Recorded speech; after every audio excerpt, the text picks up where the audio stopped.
Hello, everyone. I'm Ben Woodbury with the Friends of History, and I'd like to welcome you to the December 2023 presentation of the Friends of History First Wednesday Lecture Series. These monthly lectures are being provided free of charge by the Friends of History with the support from the New Mexico History Museum and from donations from our audience. Today, we are happy to welcome Rick Hendricks, the former New Mexico State historian and editor for the Vargas Project at the University of New Mexico. Throughout his career, he has written extensively on the history of the American Southwest and Mexico. One of his recent books includes Pueblo Indian Sovereignty, Land and Water in New Mexico and Texas. This book was co-authored with Malcolm Ebright and published by the University of Oklahoma Press in 2019. Today, Rick will talk on Pablo Abeita, the life and times of a native statesman of Isleta Pueblo, 1871 to 1940. His presentation is drawn from the book of the same name, which he also co-authored with Malcolm Ebright and has been recently published. So let us now welcome Rick Hendricks. Thank you, Ben, for the introduction, and it's certainly my pleasure to speak to Friends of History again. I am going to now share my screen.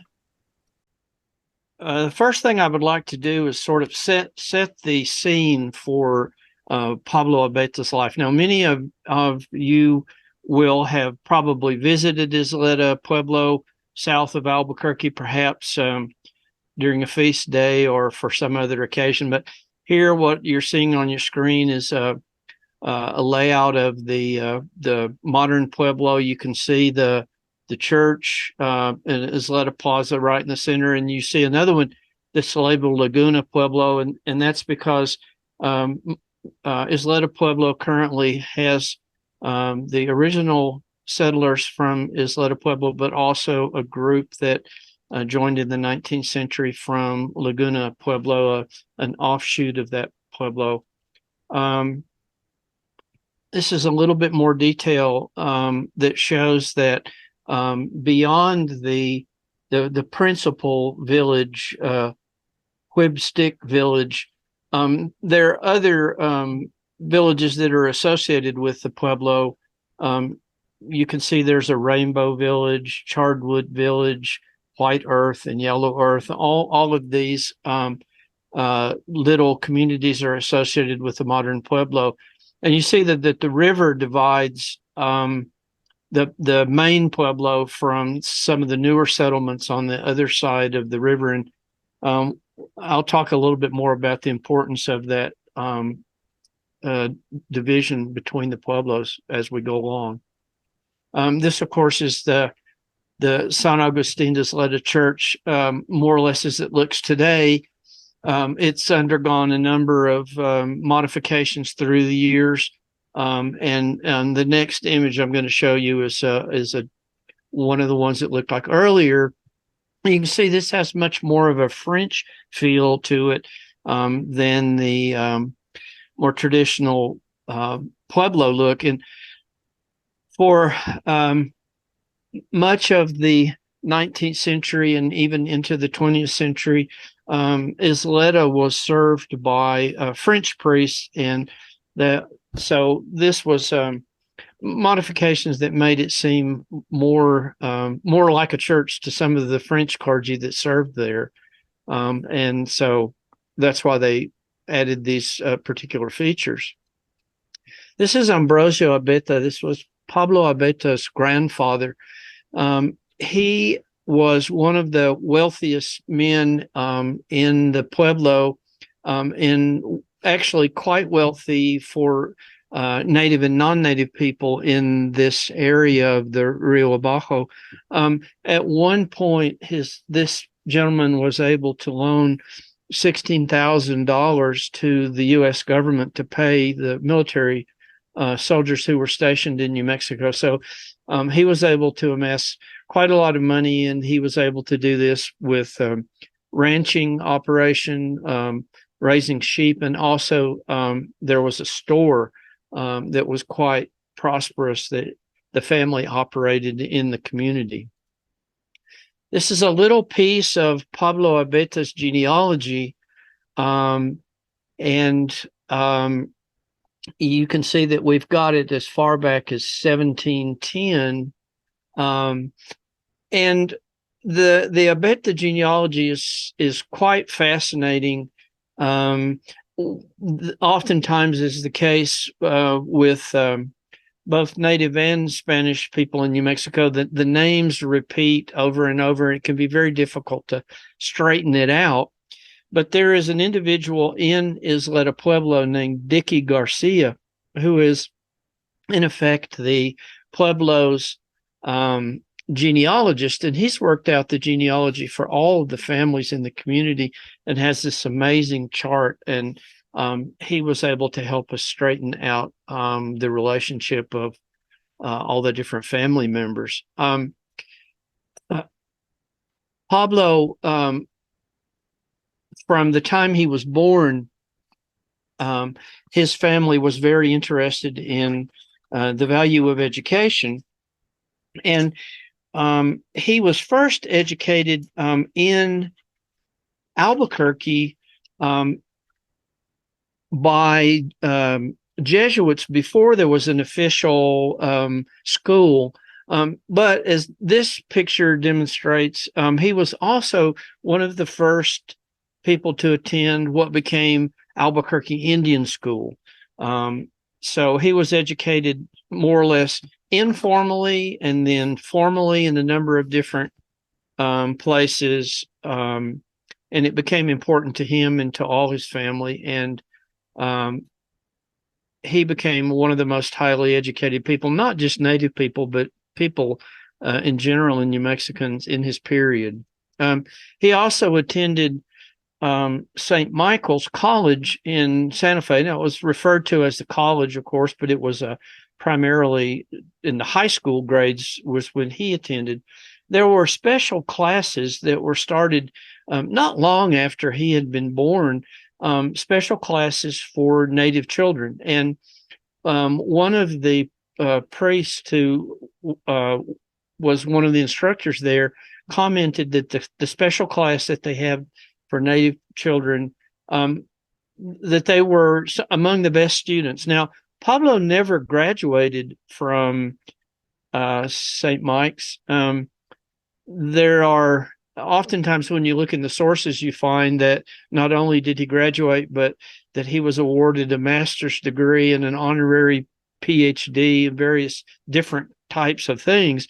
But the records for the school, I was in correspondence with the archivist for the school, and he's not listed among the graduates, and they never awarded any sort of honorary degrees. But at any rate, he received part of a classical education there.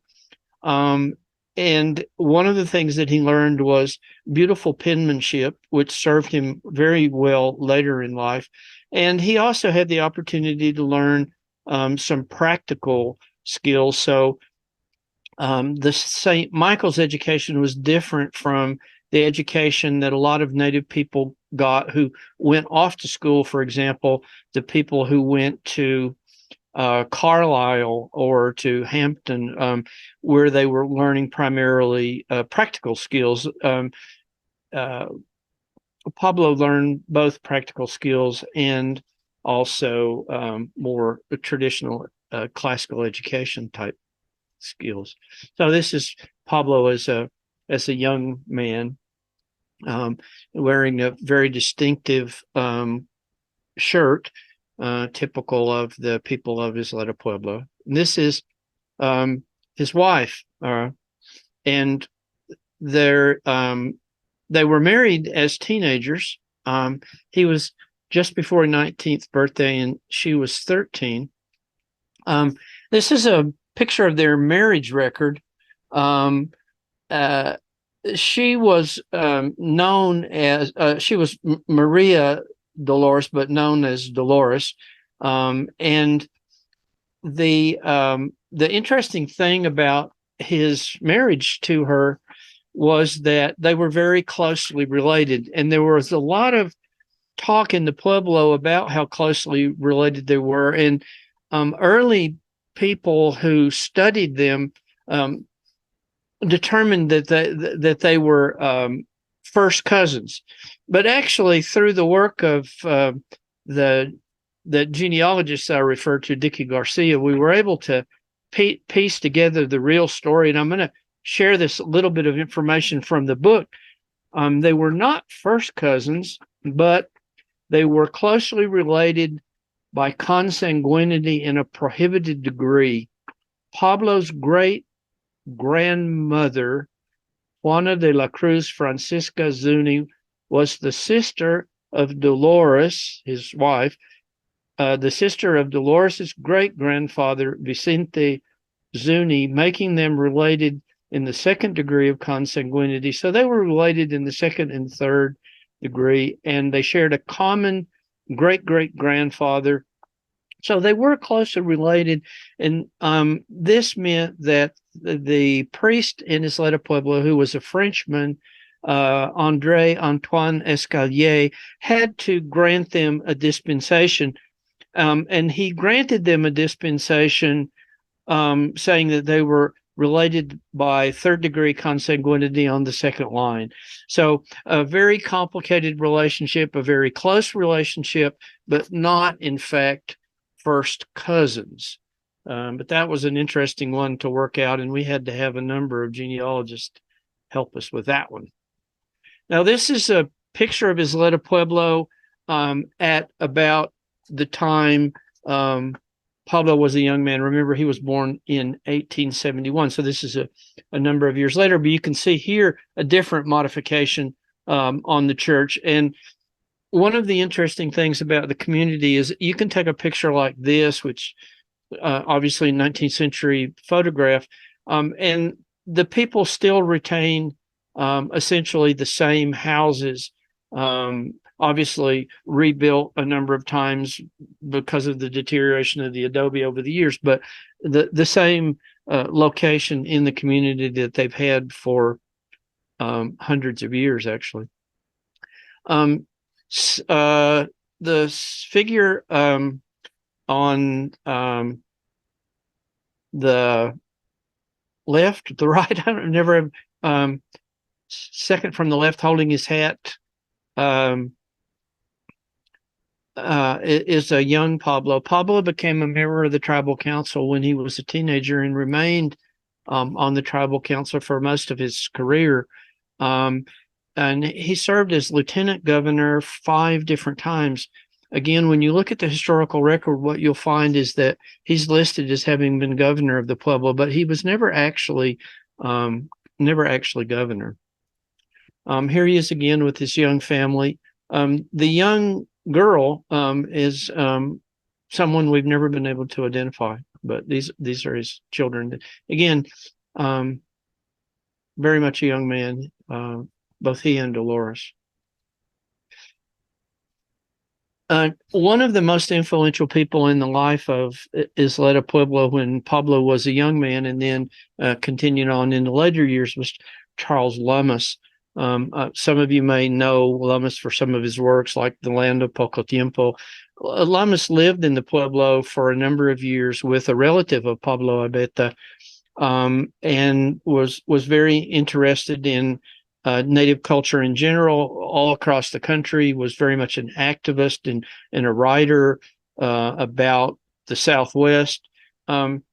He had an informant who was an Isleta young man who had studied at Carlisle and come back, and he taught Lummis some of the Tiwa language and supposedly taught him about cultures. And then Lummis wrote about that, and that led to him becoming a persona non grata in the Pueblo because it was believed that he was revealing information about the Pueblo and about the culture that he should not have. And when he left the Pueblo and was not really able to return, he still maintained contact both with the Pueblo, and as Pablo grew into adulthood, they corresponded. and they kept in contact. And so, but Lummis, when he moved to the LA area, he began construction of a home called El Alisal. And you can see from this illustration, it's basically made from stone. And the stonemasons who built the house and were from Isleta Pueblo. And so what would happen would be Lummis would bring people from the Pueblo out.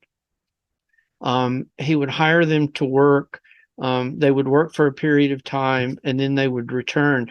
And this was possible because of the railroad. So he maintained this kind of relationship with the Pueblo for many years. And the building, the home was never really finished. It was always under construction during his lifetime. And so this opportunity for people from Isleta to go. And of course, this area, this now is part of this California State Park. Now, this is the basic area of LA where the Autry Museum is located. It used to be the Southwest Museum, and they house Lummis's papers. And among those papers are a lot of photographs and letters related to or by Pablo Abeita. So Suzanne Stamatoff, PhD historian who did her work at UNM and was working with Malcolm as sort of his research assistant on this project, traveled out there and did research and was very instrumental in a lot of the information that we were able to obtain. So I mentioned earlier that the family operated a store, and through a lot of his life, and this is Pablo in the store, Pablo ran the store. And he had experience just out of high school working in the hardware business. And so he knew sort of from a practical sense how to run a store, how to order items. And this was a source of considerable wealth for the family. This is a picture of the compound, a store and home in Isleta. So the compound that belonged to the Abeita family has now fallen essentially into ruin. But on one occasion, we were able to go into the compound. And so there are the outer buildings, and then their interior courtyard is quite a substantial compound. And there were drawers, documents in a chest of drawers, and also on the ground, buried in the sand. And we cleaned those documents off and organized them, and they're now in Frank Hiron collection of Pablo Abeita documents. And a lot of those documents had never been used to tell Pablo Abeita's story. So basically, we were able to use those documents that we salvaged from the family compound and create a part of the story that had not been known before. Now, this is one of the principal activities that Pablo Abeita was involved in was advocating for the Pueblo. And he would travel, not just his Pueblo, but delegations of Pueblos, all the Pueblos in New Mexico. And because Pablo, and here you can see standing, he's holding a pencil, which is appropriate because he was often the secretary or the spokesperson for these delegations. He's said to have been able to speak all of the Pueblo languages, at least some Navajo, some Hopi and Zuni. So he was very well placed to be a spokesperson. A lot of times the members of the delegation themselves wouldn't speak any language other than their own, or perhaps some Spanish. And Pablo was quite fluent in English and Spanish and enough of the other languages. So here they are they traveled to Washington in 1913. And they're protesting the Sandoval decision and a movement on the part of primarily Thomas Catron, senator from New Mexico, to change the trust status so that the Pueblo people would no longer be trusted the federal government, and then would be subject to tax. So this was an issue that Pablo fought for many years. And I want to share with you some of Pablo's words about this, because I think, generally speaking, what he has to say is more interesting than anything that Malcolm and I would have to say. This was from 1913. This was from this delegation, and Pablo he made a presentation before Senator Catron to the Indian Affairs Committee. And so here's part of what he had to say. These are his opening remarks. The white people came into this country without our invitation. They appropriated our land without asking for it. We protested against them, but they were stronger and much more in number. They rounded us up. They settled around us. They took our land, our hunting grounds, our water, and all they could lay their hands on. Our land will not be safe if we are left alone under the state laws. There never was a law made in New Mexico in favor of us, but New Mexico has always made laws by which we would lose our lands. I could put an argument 2 miles long, and in the end, I would conclude by saying that we ought to tax white people for the land they took away from us, instead of white people taxing us for what land they never gave. So no matter what you do or say, you will never pay back enough for what you took away from us. And he said as well, on the same occasion, the Great Spirit, the Supreme Being, put us on this country long before white people came. White people came without our invitation, and they appropriated our land. We protested against them, but they were stronger. They rounded us up. They settled. They took our land. So these were his comments before the Senate Committee on Indian Affairs in 1913. He traveled numerous times to Washington.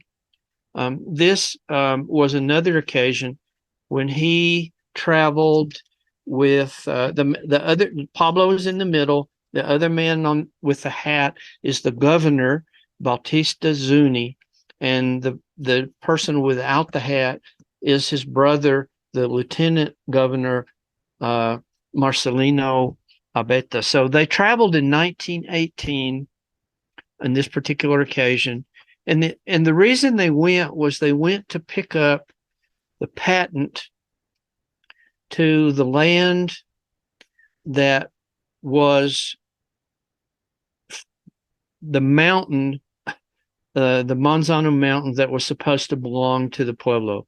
So what had happened when the grant was originally surveyed in the 1850s was, rather than, even though the boundary call was supposed to be to the crest of the mountain, which was an additional 21,000 acres from what they ended up getting, the survey was meandered at the base of the mountain. And so for most of his young life and into his adult years, Pablo fought to get the land resurveyed appropriately. And it was ordered done. And so they went in 1918 to collect the patent, but they didn't get the patent. They got a promise to get the patent. And it wasn't until 1928 that it was properly resurveyed, and then not until 1933 that they actually got that land returned. And that land was very important because, in addition to timber and various other things, the mountain is considered sacred, and there are ceremonial sites associated with it. So that was one of the main things that he was interested in and fought for. So This is Father Antoine Daucher, who was the longtime French priest of Isleta Pueblo. Was very good friends with Pablo, and was very much a friend of the people there. In this photo, he's wearing two interesting medals. He was he was a war hero before he became a priest. And he's wearing the Order of Leopold I, and that's the more ornate one. And then he's wearing a French military medal for his activities as a soldier.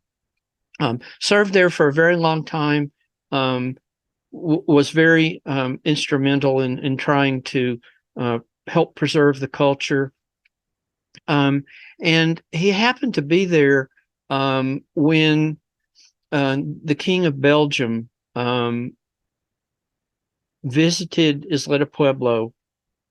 The occasion was, this was following World War I, and the king had been a war hero himself, and he traveled to the United States with the idea of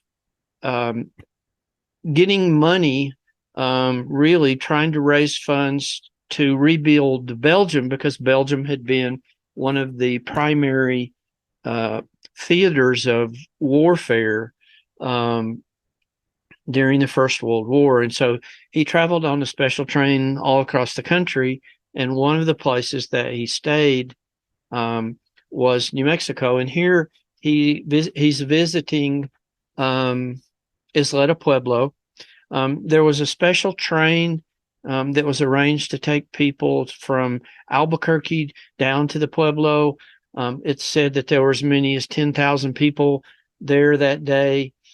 And the official host of the king was Pablo Abeita. The Pueblo presented the king with a silver cross inlaid with turquoise.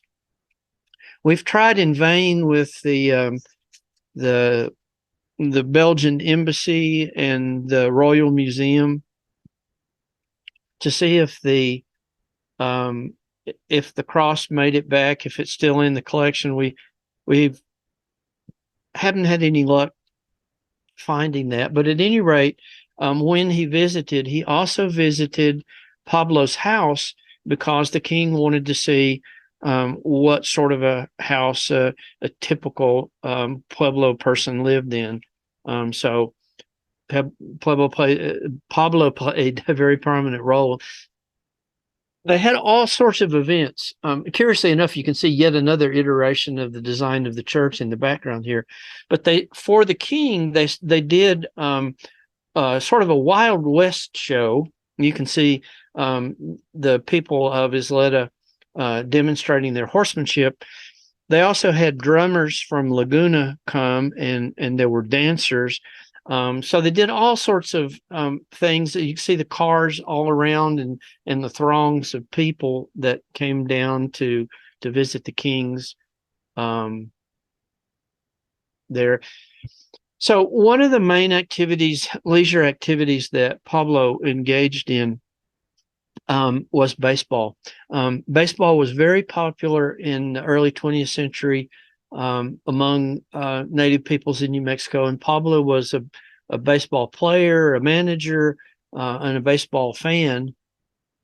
And you can see him here, and this when he was the manager of the Isleta baseball team. A number of his family members played, and there were very competitive games that happened between Isleta and other pueblos.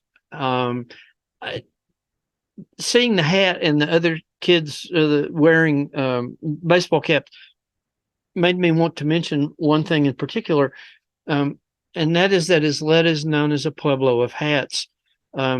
Not all Pueblo communities people wear hats, but in Isleta, in most of the historic photos, you see people with hats like that. And we've seen several examples of that already, but I just wanted to mention that.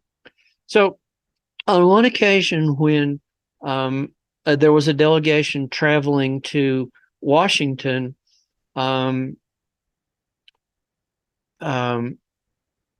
Pablo asked if there was a chance that Lefty Grove was going to be pitching. And it happened that the night that they arrived in Washington, Lefty Grove did pitch. And Pablo attended the game. And because of the amazing records that baseball historians keep, we know that the night that Pablo attended the game against the Washington Senators, that Lefty Grove lost 4-1. But at any rate, he got to see his favorite player pitch a game. One of the activities that was common in the Pueblo and in Pablo's life as an active member of the Pueblo was all sorts of games, and almost all the games involved some sort of gambling. And this is, of course, a foot race. This is a Lummus photograph from 1896. And they still do these. They run through the Pueblo, and it's still a kind of a favorite pastime. This is another gambling game. It's called Patol, and the people are gathered around. And again, it's a betting game. And then this is a stickball game that's called shinny, which is really quite fascinating. The prevalence of stickball games in Native American cultures is really interesting. You can see these kids are playing. Of course, most people are familiar with lacrosse, which is in a way is kind of a stickball game. And quite curiously, there is a game that's played in Scotland that's called almost exactly the same thing, and it's played with similar equipment. But at any rate, another leisure time activity that Pablo and the people were involved in at the Pueblo. This is the priest in the collar is Father William Ketchum. Ketchum was a very close friend of Pablo Abeita's. He visited with Pablo in New Mexico, and he was the director of the Bureau of Catholic Indian Missions, very influential in trying to get things done for Native peoples all over the country. But in this particular case, in New Mexico, he was able with one of Pablo's great interests was trying to get a bridge built across the Rio Grande at Isleta, and another one at San Felipe Pueblo. I mentioned earlier that there are the Pueblo has communities on both sides of the river, but most importantly, the agricultural fields are on the east side of the river, and the main Pueblo proper is on the west side. And so in order to transport livestock and the product of the fields, they had to do it by barge. And when the water was running high, it wasn't even possible to do it at all. So by lobbying Father Ketchum and other people in Washington, in less than a year, they were able to get the money appropriated so that the bridges could be built both at Isleta and San Felipe. And that was quite an accomplishment. Here's just another view of the river, sort of with its much wider flooding, and you can see how crucial it was to have the bridges in there. One of the things that Pablo is best known for, if he's not nearly as well known, obviously, as I hope that he will be, but he's known for winning the contest to name the theater the Chemo Theater. The newspaper ran a contest, and he submitted a name. He didn't spell it that way, but that's what they ended up with. And again, some people that know of him know of him for that particular reason. One of the things that Pablo did was write quite prolifically. He was a letter writer. He wrote letters to the newspaper. He wrote articles for a variety of different kind of publications.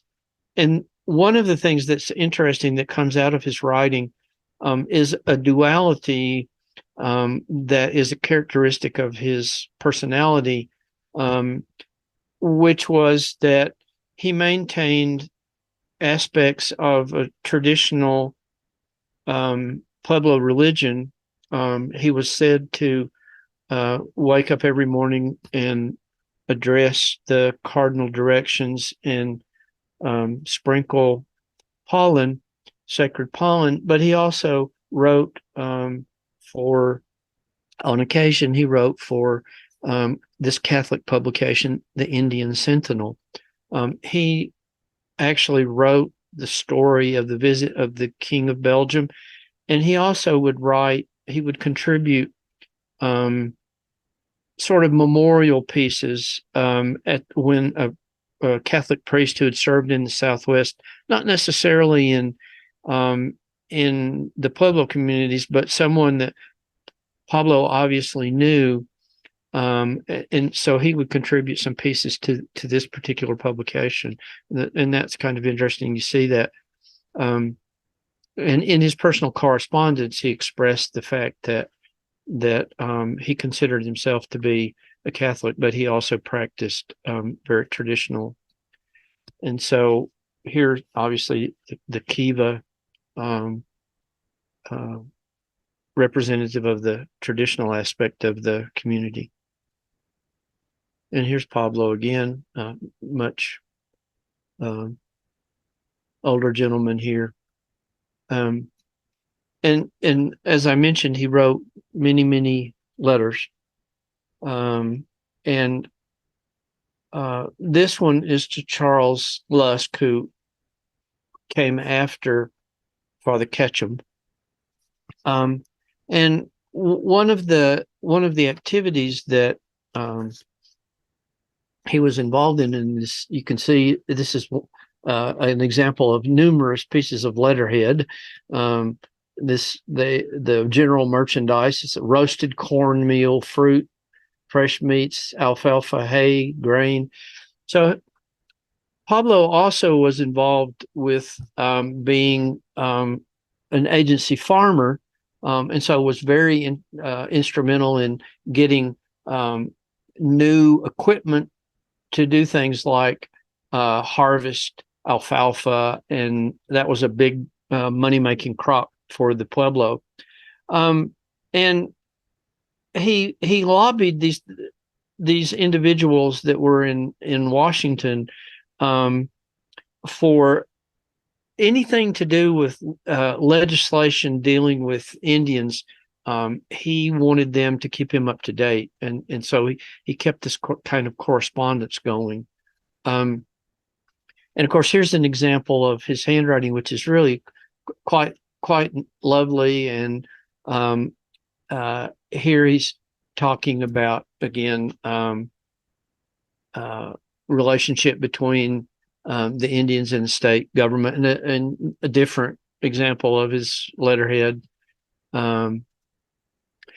One of the things that Pablo in this picture is holding a hat next to the Anglo man at the far end, and he's got a blanket draped over his shoulder. He knew all of the, or had met all of the presidents of the United States from the time of Harding, except for one, and this is FDR and Eleanor. And he had an interesting relationship with the Roosevelts.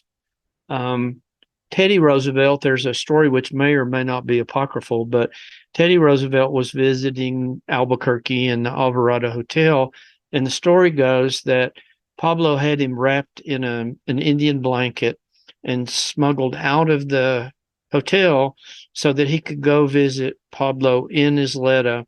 And they had smuggled him out because the people who were providing protection for the president during his visit wouldn't have allowed him to go. So this was another thing that he was very much involved with meeting the people in Washington. Of course, this is John Collier. John Collier was FDR's Commissioner of Indian Affairs. He had come to New Mexico. He'd gone to he was in the social swirl of Mabel Dodge Lujan, people like D.H. Lawrence and people like that were in the Taos area. He came west and sort of fell in love with Native American culture, and then when he became the Commissioner of Indian Affairs, he got very involved with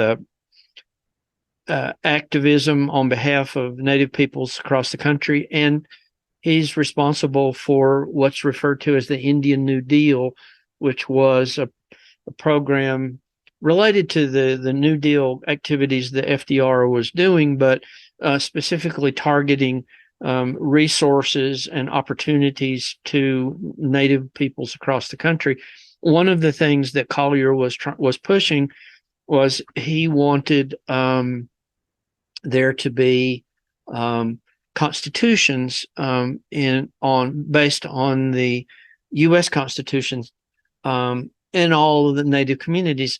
And this was a point that he clashed with Pablo about, because Pablo felt like that Isleta Pueblo had its own tradition of government and didn't need to have a constitution. And in fact, in Pablo's lifetime, they never did pass one. They didn't pass one until 1947, after he had passed away. But Collier was very important. He had a complicated relationship with Pablo because they certainly worked together on a lot of issues, but on some issues they did not agree. So one of the characteristics of the Pueblo is that, in addition to the original 4 square league Pueblo land that they had, Isleta Pueblo was actively involved in purchasing land, purchasing other grants in order to expand their land base. And so what you see here is the Isleta Pueblo grant.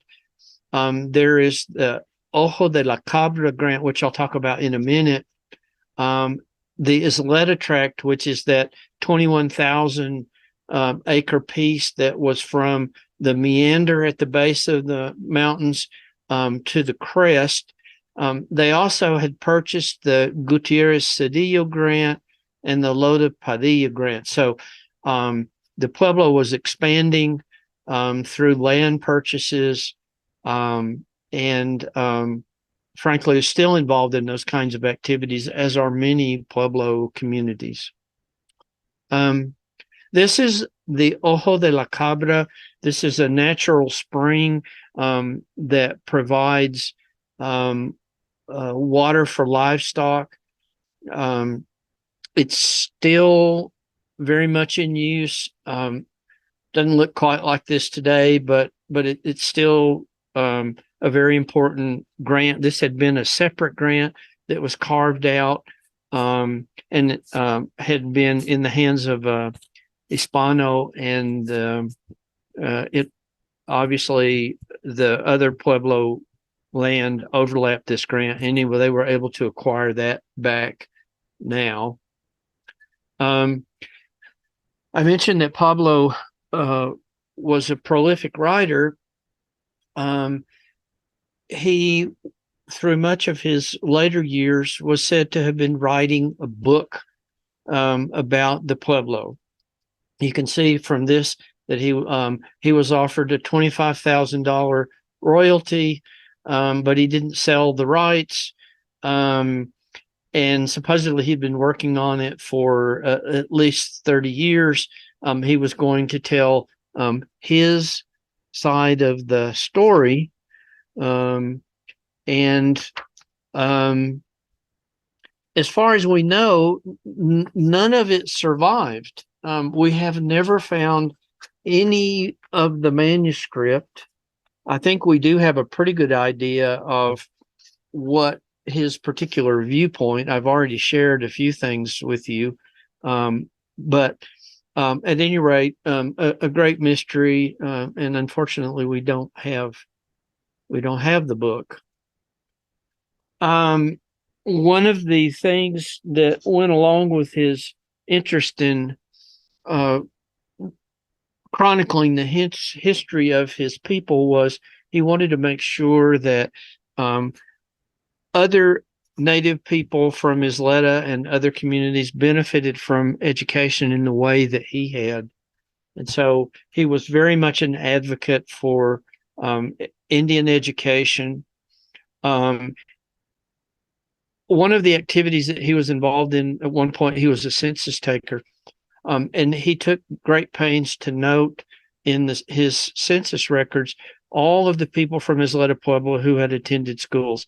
He had been instructed by the census that they were really only interested in people who had graduated, but he very meticulously recorded everyone had been to school, whether they graduated or not. And obviously, he understood the value of education, whether one had a diploma or not, as was his own case. And of course, not all was work. The kids also got an opportunity to play. This is from St. Catherine's in Santa Fe. The schools in New Mexico operated a little bit differently than some of the other places where Native people went to school. And primarily because of the railroad, the kids were able to go back and forth. And because the schools were dependent on the number of pupils that they had, there was a lot more flexibility for the kids to be able to return to participate in traditional ceremonial activities than was the case where schools where they were not allowed to return home. One of the activities that happened at the Pueblo early in the 20th century, W.D. Griffith wanted to film a movie there, so he went to the Pueblo with his crew. He got extras from Albuquerque, and not entirely with the permission of the community. He filmed this rather ridiculous story of a Indian princess fighting Apaches, various different things, and eventually he was thrown out of the Pueblo. And this idea of filming and photography in general in the Pueblos, as you know, very, very much restricted nowadays. And this type of thing where people would want to go into the Pueblos and film is one of the reasons that happened. This was a movie where Mary Pickford was the Indian princess. So the arrival of the railroads in New Mexico and to Isleta in particular was sort of a double-edged sword. It made it possible for people to travel. There were periods of time when members of the Pueblo could travel on the trains for free, and it made it possible for Isleta and other Pueblo delegations to go to Washington much more easily than they would have had it not been for the railroads. But it also brought negative consequences. When they constructed the tracks, they disrupted the agricultural fields. It led to flooding, and not infrequently, because the railroads didn't fence in the tracks in populated areas, there would be livestock and people who were struck and injured or killed. And then it was very difficult to get any sort of compensation. So had very much pluses and minuses about the Pueblo being a location where the trains passed through. Another thing that made the trains made possible, though, was that they could travel to California. And so I'd mentioned earlier Lummis's relationship with the people of Isleta.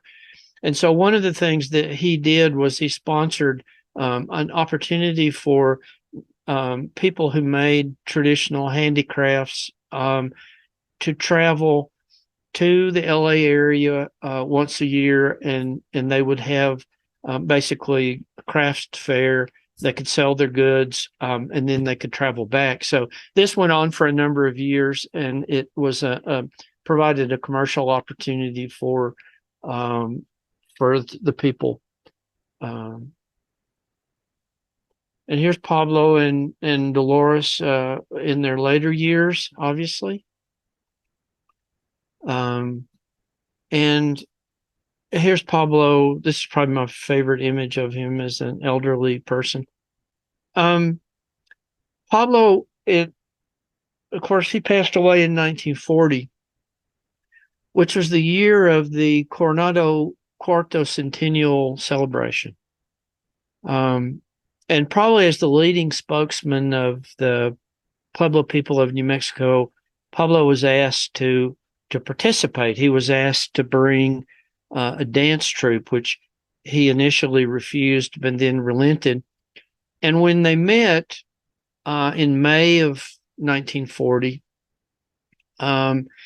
he was given the opportunity to speak. And this is really his last known speech, and it's pretty short. And I wanted to share just a little bit of it with you. And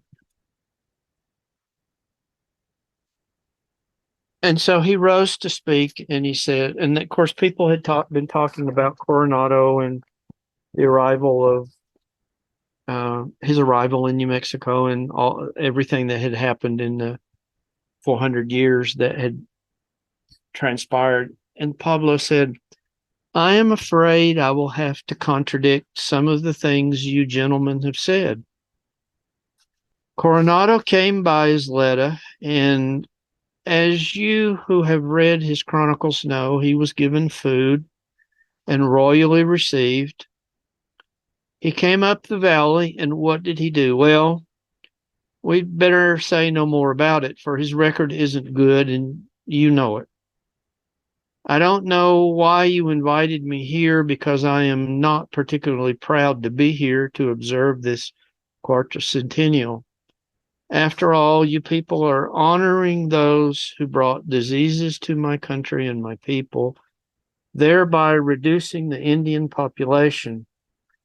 We have very little land left, but you continue to encroach upon our villages.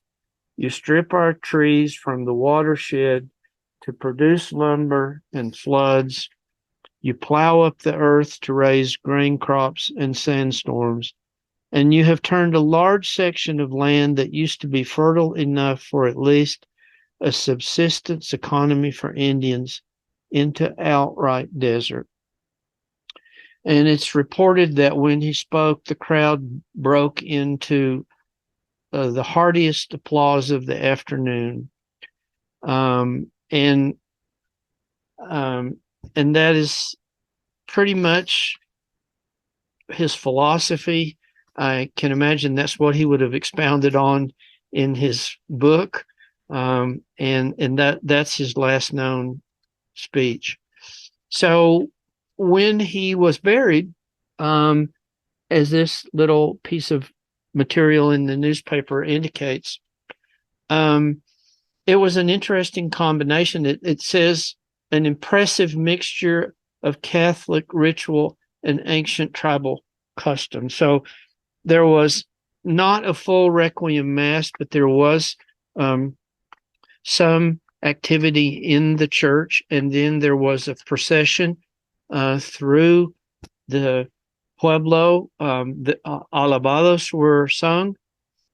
He was taken to the new cemetery, and his body was wrapped in blankets, and he was placed in the grave, and then in the traditional manner, some of his family members jumped down in the grave and they began putting dirt in it, and there was wailing and various different things, and tears were shed, and so he was laid to rest in this sort of duality that had been very much part of his life. This is Randy Hiron, and Randy Hiron is holding the rifle that was given to Pablo by Teddy Roosevelt. We would not have been able to do this project without Randy. Randy is the one who made it possible for us to meet with the tribal council, and to meet with the cultural committee, and to meet with Leonard Abeita, the direct ancestor of Pablo Abeita, and really facilitated all the work that we were able to do. And normally when we make a presentation such as the one that I'm making today, when Randy is able, we have Randy come along and make some observations too. Although, and I would just like to say, sort of in closing, that Malcolm would very much like to have been here, but Malcolm is now in his 90s and has to sort of pick the opportunities when he can appear, and Randy is very busy as well. So I would just like to thank you very much for the opportunity to talk about Pablo Abeita and to talk about our new book. Thanks very much. Thank you, Rick, for sharing the life and times of this remarkable Native American advocate for Puebloan rights. Abeita is revealed as a warm but principled and highly intelligent individual who made substantial contributions to defending and advancing Isleta's and the greater Puebloan community's relations with not only the New Mexican state government, but especially the federal government throughout the first half of the 20th century. I'm particularly struck by Abeita's work in asserting and gaining recognition for a number of Puebloan land rights. You touched on these, and feel that this advocacy served to reaffirm Puebloan political and cultural autonomy. Abeita clearly had his feet in both the Puebloan and the American worlds, made very clear, of course, in the manner of his funeral, and this ability to bridge the two worlds has certainly benefited Isleta and the Pueblo community and the greater community in terms of better providing a venue for understanding the Puebloan people. He was not always successful, we know, but clearly so in some cases were due to his persistence. I want to highlight his notable efforts to oppose the Burson Bill and the success they had with that, something you didn't touch on, but that's all right. And in regaining the historic eastern property line to the crest of the Manzana Mountains for Isleta Pueblo. The map itself was very descriptive in terms of what the issues were there. So I didn't know if you had perhaps anything additional you might want to add. Well, I mean, very rightly, you mentioned the Burson Bill, and I didn't include what is probably one of the most interesting quotes. I didn't include it this time, although sometimes I do. He had a confrontation with Ralph Emerson Twitchell, eminent historian, and he had been sent to Twitchell by Commissioner of Indian Affairs, thinking that Twitchell might be of help to him. let me just read this to you because I think this is really interesting. And he's talking to Twitchell, and he says, he's in Twitchell's office. He says, I'm sure you've heard of the infamous Burson Bill. From the first time I saw and read a copy of the bill, I did not like it, and I at once started to write to those who I thought were my friends. The Commissioner of Indian Affairs, who answered my letter and told me the bill was a good one, as it would do away with all the land troubles we Pueblo were having with our neighbors, etc. Next, I wrote to our attorney for the Pueblos, but I didn't get any encouragement, and I wrote to Colonel Twitchell, who was pointed out to me as looking after our interest. Colonel Twitchell answered me a fine letter, and so with his hope, I went to see him in Santa Fe to have a talk with him, and all I got out of him was for him to call me names and tell me I was an ungrateful Indian, that I did not appreciate what he was doing for us Pueblos. Of course, for answer, I told him that if that was all he could do for us Pueblos, he could go straight to hell. After that, I went from Pueblo to Pueblo and told all those who would listen to me what was coming to us through the Burson Bill. Yeah, that was one of his main things. And I left that one out, but I often include that one because obviously the Burson Bill would have been a disaster. All the people who had encroached on Pueblo lands would have gained title, and so that heroic fight was very important for sure. Yep. Yeah, and I and I understand he testified in Washington, and his testimony was one of the most powerful presentations. Absolutely. By the community. I was also, like yourself, struck by the relationship between the Pueblo communities in New Mexico and the Indian schools and also the Catholic schools, and they were clearly quite different in terms of what they did, and the efforts made by many individuals within the Pueblos to try to benefit from more education, but while at the same time ensuring that they could protect their own cultural differences, as reflected in the constant efforts to ensure that their children were able to return home.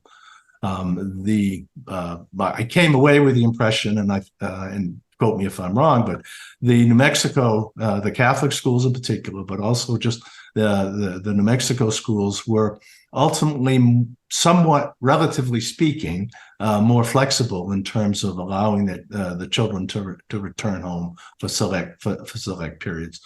Note that this is the benefits are relative. I mean, the Indian school program, as we know, was a disaster, and has led to a lot, or continues to lead to a lot of ill will.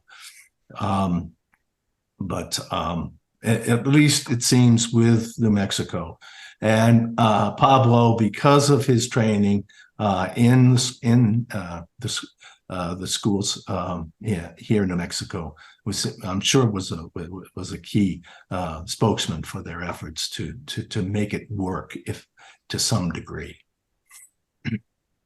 Yeah, I mean it's absolutely true that the situation here was different. Both the Indian school system and the Catholic system were functioned quite differently.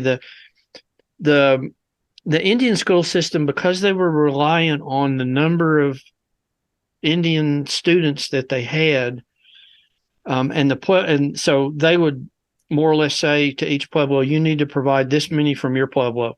But the Pueblos were in a position to really to push back and say, we're not going to provide those people if you're not going to allow a little bit more flexibility. And that not only did that include flexibility in allowing them to return for religious activities, but also for harvest.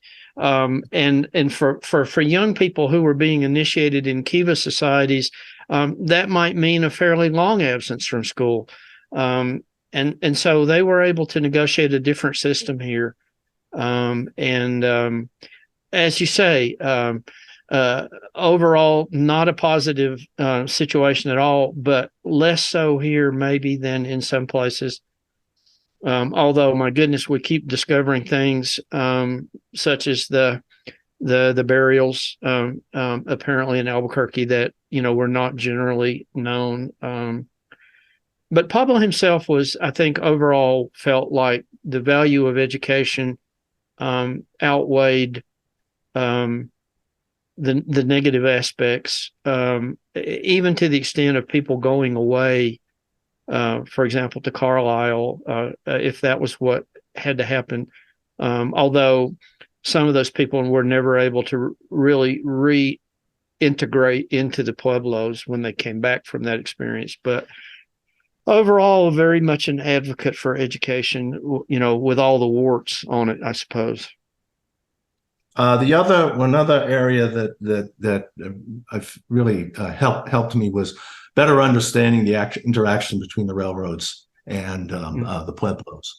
I mean, Isleta's situation was somewhat. I wouldn't. They were definitely involved with it because the railroad went right through their property, and those property rights were totally disregarded when the rights of way were laid, and that started. But it was an ambivalent relationship, as I understand it, and I think your discussion brought that home in terms of the railroads wanted to press ahead in terms of their programs. At the same time, as they got to know New Mexico more, there were opportunities for some benefit for the Pueblos in the sense of trying the railroad support. I'm talking Santa Fe Railroad here primarily. Support for the for native arts and crafts, and providing opportunities for them for the communities to sell their wares, and also job opportunities in terms of working on the railroad. Right. Puebloans made major contributions there, and then of course you point out that the opportunity to go to California and have the crafts fair, and so it's something of a mixed bag. It did give benefits to the Puebloans. Pablo spent probably more time than he wanted to on the railroads traveling to Washington, but it was just one of many variables that were associated with it. Well, and of course, the situation that Laguna had with watering the flower program, where the Laguna people worked on the railroad, and the Laguna communities, go all the way out. Little satellite communities from Laguna Pueblo go all the way out to California, and remain to this day. There are pockets where they were working on the railroad. And they had these little boxcar communities. So yeah, very, very. I mean, you hit it right on the head. It's very an ambivalent relationship. There were pluses and minuses for sure, but I guess all in all, they were able to take the people of Isleta were able to take advantage of the opportunities that it provided to move around. And had Pablo not been able to go to Washington the way he was as frequently as he did and lead Pueblo delegations, it's really hard to know how.